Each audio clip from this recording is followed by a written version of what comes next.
Resonant leadership is on the whole more positive, and it's more relational. And in fact, we used the expression, borrowed it from physics, for our 2002 book, Primal Leadership, because we wanted to capture something that said the real essence of a great relationship with a leader is an interactive one. It's not where there's distance, where there's closeness. And as we started to look at it for the 2005 book, we really did a conceptual meta-analysis and said, what are some common experiences?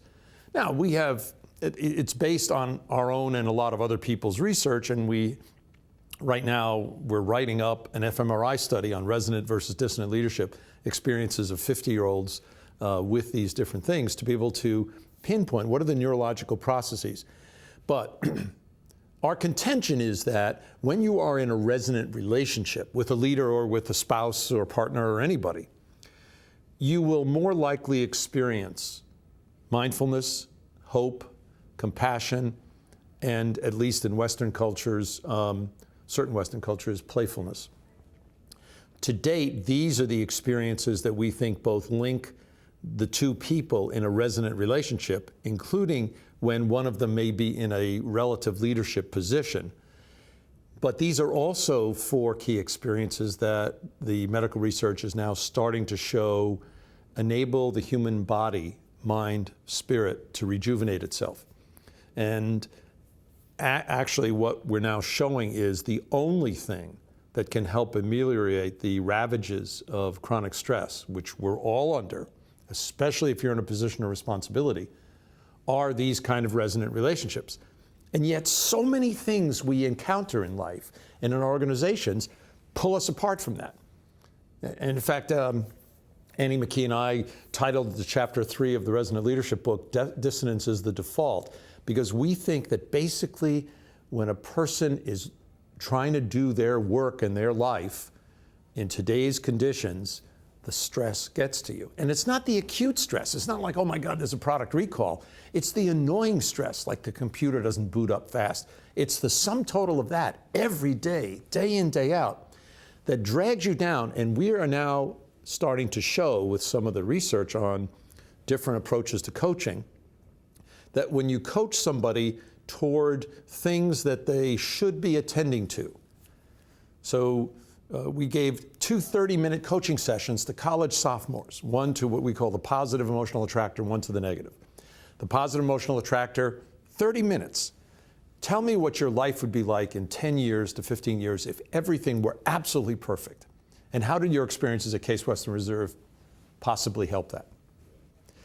The negative emotional attractor, which happened the next day or vice versa on random assignments, was not all that negative. It was very typical. Tell me about your courses. Are you doing all the assignments? Are you able to do the readings? Are you getting enough time from your instructors? Not particularly negative things, but in our theory, they put a person on the defensive. They create a sense of obligation. 5 days later, they went through fMRI scans, and we have 25 regions of interest in the brain from a random effects analysis, very conservative analysis, and 114 from a fixed effects analysis. All but one are showing exactly what we would have expected, that their stimulation from the positive attractor coaching of parts of the brain that are associated with more cognitive and perceptual openness. And that in the negative, which wasn't all that negative, it was more like obligation, all associated with arousal of parts of the brain that put a person into a defensive mode. And when we as an organism go into a defensive mode, we protect ourselves by closing down. We close ourselves perceptually, emotionally, and cognitively. So one of the things that we're suggesting is that, for example, in coaching, a lot of people feel it's very important to give people data. I want to show you the real thing of how you're coming across.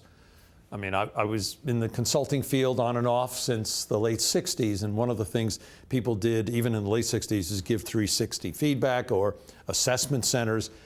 And it kind of became known in the field as a data dump and run, because very often you'd spend several days getting all this assessment. You'd come in for a session, the person slaps the data down in front of you, and what do you and the person do? Right away, you go to the gaps. And the assumption is that if we work on the gaps, we'll be more efficient in helping you proceed.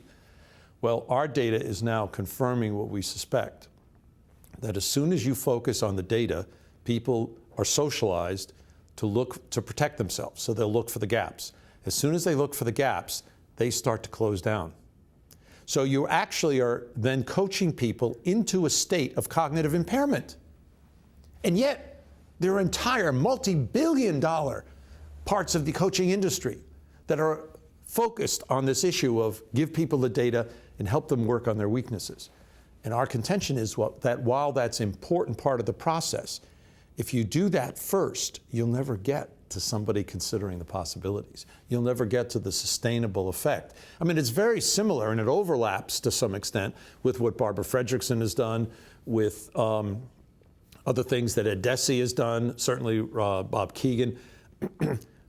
But we actually think that what we're doing is making it a little more complex. It's something that professors are supposed to do, make things more complicated. But in the process, we're integrating the psychophysiological states with the emotional and behavioral.